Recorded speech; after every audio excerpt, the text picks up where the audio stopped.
Anderson Cooper 360. CNN weeknights at 8 and 10 Eastern.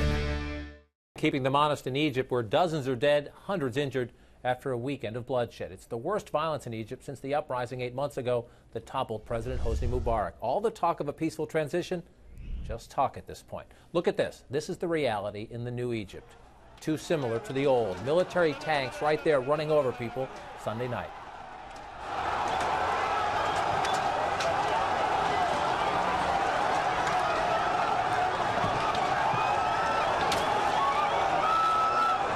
Clashes between the army and pro-Coptic Christian protesters turned deadly. At least 25 people killed, nearly 300 others wounded. Coptic Christians are an ancient sect that make up about 9% of Egypt's population. They have faced a lot of violence in recent months, but it's unclear just how the violence started Sunday night or who is to blame. But here's what we do know. The violence erupted when a group of Coptic Christians and supporters of their cause were marching toward the Egyptian state-run television building. Military trucks were set on fire. Some of the protesters could be seen throwing rocks. The army says some in the crowd had guns and fired on them. Yet witnesses say it was the army who fired on the protesters. The stories may be different, but no one can deny this. Look right there, dead bodies in the morgue, the victims of this weekend's clashes. Too many victims to refrigerate, so they are kept on ice. This is the reality in the new Egypt. Again, too similar to the old. Once again, the government has imposed a curfew from 2 a.m. to 7 a.m., and people of Egypt still under emergency law, one of the main frustrations they protested back about 8 months ago. And the military is not turning the government over to civilians, as it promised to do. Gone are celebrations back in February. You'll likely remember this was the mood. Look at that back then, people taking to the streets, climbing up on tanks, joyous. The Mubarak regime was history. After weeks of protest in Cairo's Liberation Square, the people of Egypt were facing a new day, new hopes, new dreams. Gone, they thought, were the armored personnel vehicles running over people.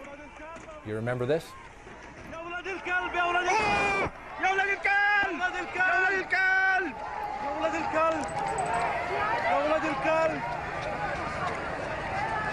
Egyptians hoped they'd never see anything like that again, but this past weekend, they did.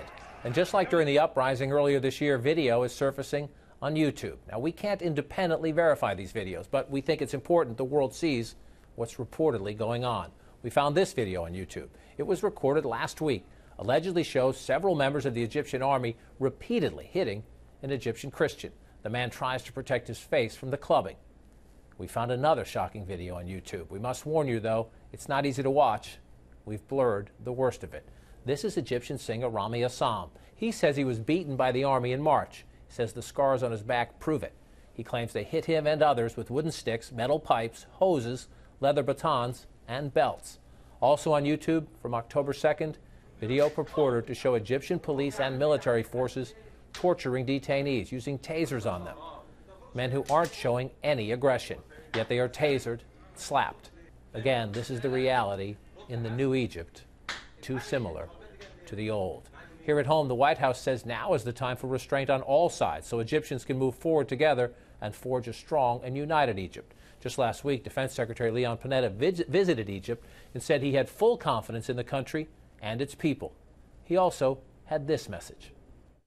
It's extremely important for the stability of this region that Egypt be able to develop a strong democracy for the future and meet the aspirations of the Egyptian people.